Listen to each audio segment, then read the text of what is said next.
우리가 어제 주일 예배 때도 살펴보았지요. 에스더서에는 하나님의 이름이 나오지 않는다 말씀드렸습니다. 하지만 하나님은 유대 땅으로 다시 돌아간 이스라엘 백성들에게만 관심을 갖고 그들을 도와주시는 것이 아니라 돌아가지 못하고 남아있는, 즉 디아스포라로 살아가는 이방 땅에 정착하여 남아있는 하나님 백성에 대하여서도 관심을 갖고 계시다라고 하는 것을 우리가 오늘 말씀을 통해서 발견하게 됩니다. 하나님의 이름이 명시되어 있는 것은 아니지만 하나님께서는 여러 가지 상황으로 인해 돌아가지 못하고 디아스포라로 이방 땅에 살아가고 있는 하나님의 백성, 하나님의 자녀에 대해서도 변함없이 관심과 사랑을 기울여 주신다라고 하는 겁니다. 이게 참 중요합니다. 디아스포라로 남의 나라 땅에서 살아간다라고 하는 것, 그 땅에서 내가 이방인으로 살아간다라고 하는 것이 사실은 참 힘들고 어려운 것이죠. 그럼에도 불구하고 믿음과 말씀으로 자기의 신앙을 지키려고 할 때 하나님은 그들을 늘 도우시고 또 섭리로 이끌어 주신다라고 하는 것이죠. 자, 그렇다고 한다면 이런 하나님의 관심, 보살피심, 하나님의 섭리와 관심이 어떤 모습으로 나타나게 될까라고 하는 게 오늘 말씀 속에서 우리가 살펴볼 수 있는 중요한 내용이 됩니다. 그럼 하나님께서 어떤 모습으로 이들을 도와주실까요? 우리 6절 말씀 먼저 보십시다. 우리 6절 다 찾으셨습니까? 같이 읽으십시다. 자, 시작. 전에 바벨론 왕 느부갓네살이 예루살렘에서 유다 왕 아고냐와 백성을 사로잡아 갈 때에 모르드게도 함께 사로잡혔더라. 아멘. 6절에 보면 수산성에 살고 있는 유다인 모르드게다, 이런 이름이 나오는 걸 보게 됩니다. 그 사람이 어떤 사람인지 그 집안에 대한 이야기는 바로 5절, 그 한 절 앞에 5절에 보면 그 집안 이야기가 쭉 나오죠. 바벨론 포로로 그 집안이 잡혀왔다라고 하는 것을 설명해 주고 있습니다. 그러니까 하나님께서는 그 이방 땅에 살고 있는 모르드게라고 하는 한 사람, 그 사람의 족보와 이방 땅에 오게 된 이유를 말하는 것으로 하나님께서 그를 살펴보고 계시고 그를 향해서 하나님께서 늘 관심 갖고 지켜보신다라고 하는 것을 설명해 주고 있습니다.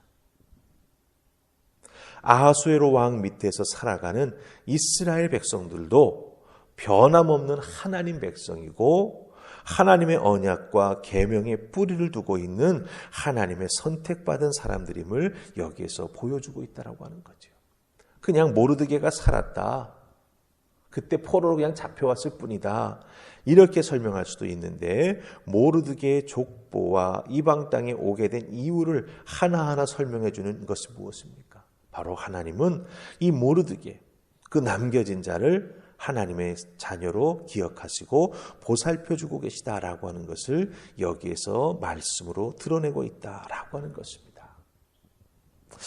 우리가 이 말씀, 이 상황을 우리들의 그 신앙생활 속에 적용해 보면 예수 그리스도를 통해서 구원함을 받아 하나님의 자녀된 우리 성도들은 어디에 있든지, 즉 한국에 있든지 북한의 지하교회에 있든지 혹은 신앙생활하기 참 어려운 이국 먼 땅에 가 있든지 간에 그 어느 곳에 있든지 하나님은 믿음으로 살아가려고 하는 자들을 지켜주시고 어떤 상황에 처해 있든지 간에 하나님이 주의 깊게 지켜보고 계시며 또한 하나님이 섭리하시고 하나님이 도와주실 준비를 하고 계시다라고 하는 것을 우리가 여기서 발견하게 된다라고 하는 것입니다.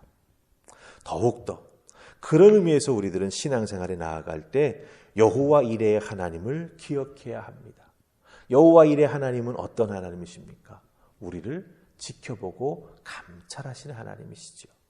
우리가 신앙생활 잘해 나아가는가 감독하기 위해서 우리를 감찰하실 뿐만 아니라 또한 우리들이 어떤 상황에 놓이게 되는지 그 상황을 알기 위해서도 하나님은 우리를 바라보신다라고 하는 것이죠. 또 하나 우리가 신앙생활에 나아가면서 놓치지 말아야 될 하나님의 모습은 바로 에베네셀의 하나님이 있습니다. 매일매일 우리들의 삶을 인도해 주셔서 여기까지 우리를 지키시고 보호하시고 이끌어 주시는구나. 그 하나님은 바로 에베네셀 하나님. 여기까지 우리를 인도해 주시고 지켜주시는 하나님이구나 라고 하는 것을 믿고 의지하는 신앙생활을 해 나아가야 된다라고 하는 것입니다. 하나님의 관심, 하나님의 보살펴 주심은 이렇게 작은 것을 통해서도 우리를 보살펴 주시고 우리를 지켜주신다라고 하는 것입니다. 내가 어디 출신이다.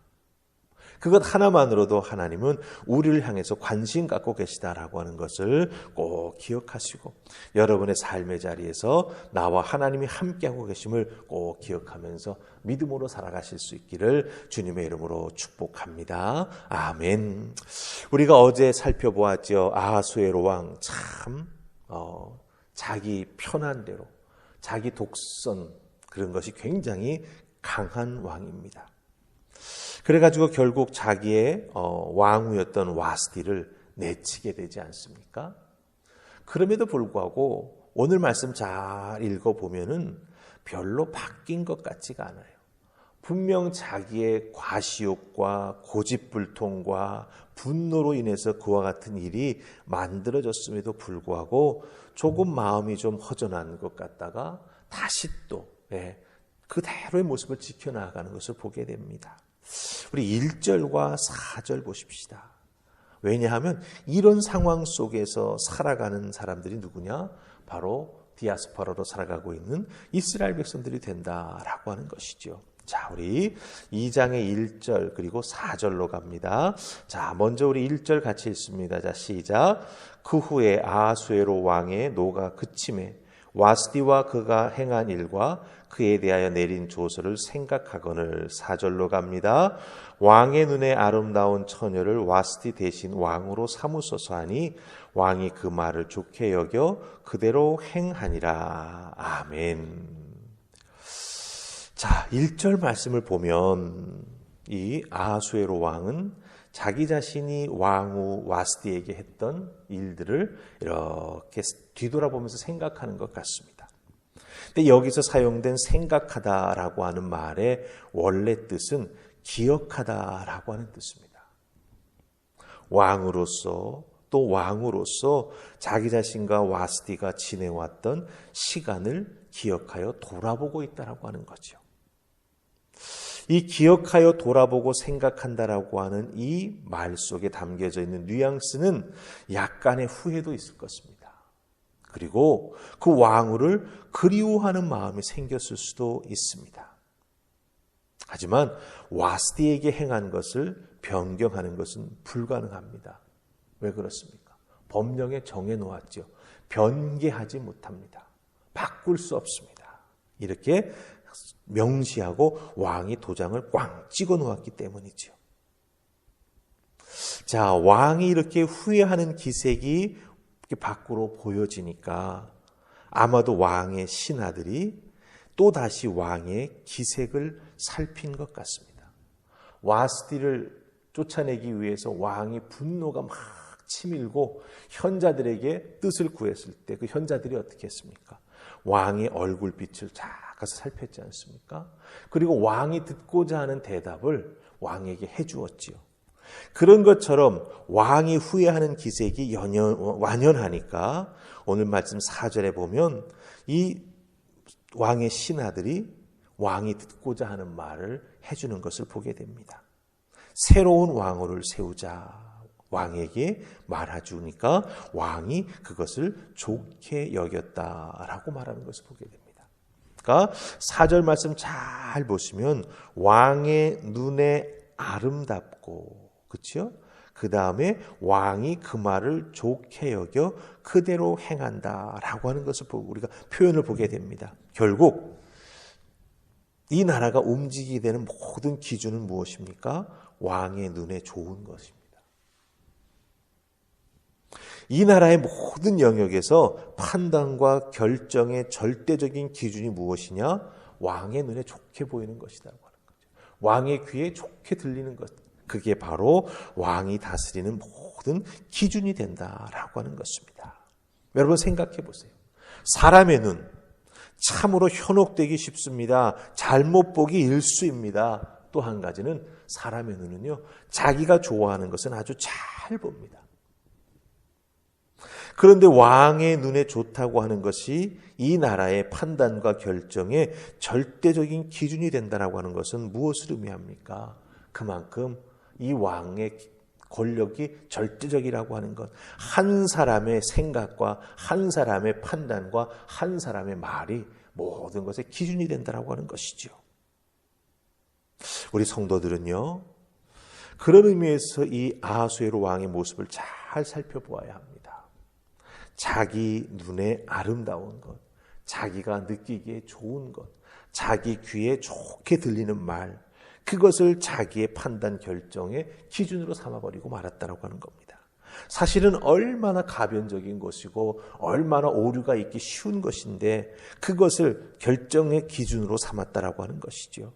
우리 성도들은요, 보이는 것에 현혹되어서 판단하면은 실족하기 쉽습니다. 우리 성도들은 절대로 귀에 들리는 대로 판단해서는 안 됩니다. 눈에 보이는 것, 귀에 들리는 것을 어떻게 해야 됩니까? 하나님 말씀에 비추어 보아야 합니다. 하나님 말씀에는 이런 상황에 어떻게 하라고 말씀해 주고 계시는가? 성경을 그러기 때문에 우리는 잘 읽어야 되고요. 그리고 또한 그 말씀을 자기가 처해 있는 상황 속에 잘 적용해 나아가기 위해서 묵상할 줄 아는, 그 말씀을 곱씹어 볼 줄 아는 성도가 되어야 한다라고 하는 것입니다. 그래야 자기 삶의 모든 영역에서 눈에 보이는 것, 귀에 들리는 것에 따라 결정하는 것이 아니라 하나님 주신 말씀을 통해서, 그 말씀의 지혜와 능력을 통해서 생각하고 판단하여 실수하지 아니하고 하나님을 영화롭게 하며 또한 우리들의 삶에는 은혜가 넘치는 결정을 해 나아갈 수 있다라고 하는 것이죠.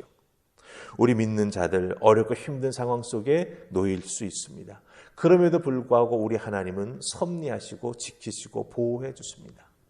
그렇기 때문에 우리 성도들은요, 눈에 보이는 대로 귀에 들리는 대로 생각하고 판단하는 것이 아니라 하나님 말씀에 비추어 보고 하나님 말씀으로 다시 한번 곱씹어 보고 판단하여 행동해 나아가는 하나님의 사람이 되어야 한다라고 하는 것, 바로 아하수에로 왕과 그를 둘러싸고 있는 주변 사람들의 말과 행동을 통해서 우리가 깨달아 알게 됩니다. 여러분들 오늘 주어진 삶의 자리에서 여러분들에게 부딪히는 많은 일들이 있지요. 결정해야 될 것이 있고 행동해 주어야 될 것이 있을 것입니다. 그때 눈에 보이는 대로 귀에 들리는 대로가 아닌 하나님 말씀에 잘 비추어 보고 하나님께 지혜를 구하며 믿음으로 결정하고 행동해 나아가는 여러분들 되시기를 주님의 이름으로 축복합니다. 아멘. 우리 기도하십시다. 좋으신 하나님 은혜 감사합니다. 오늘도 주신 에스더 2장 1절로 11절 말씀 기억하게 하시고 하나님께서 한 사람 그 사람의 족보를 성경 말씀에 기록해 놓은 것이 바로 그를 생각하시며 그와 같은 처지에 놓여 있는 하나님의 사람들을 하나님이 결코 포기하지 아니하시고 보호하시고 지켜주신다라고 하는 것을 깨달아 알게 해주시니 감사합니다. 우리를 향한 하나님의 마음이 변함이 없으니 하나님을 향한 우리의 믿음도 흔들리지 않고 변함없이 하나님만 올곧게 믿고 나아가는 우리 모두가 되게 해 주시옵소서. 그 믿음 가지고 상황을 바라보게 하시고 그 믿음 가지고 귀에 들린 것을 판단해 나아가는 귀한 하나님의 자녀로 살아가게 하여 주시옵소서. 오늘도 주어진 우리들의 삶의 자리에 임마누엘로 함께 하신 하나님의 은혜가 함께 해 주실 줄 믿사옵고 예수님 이름으로 기도하옵나이다. 아멘.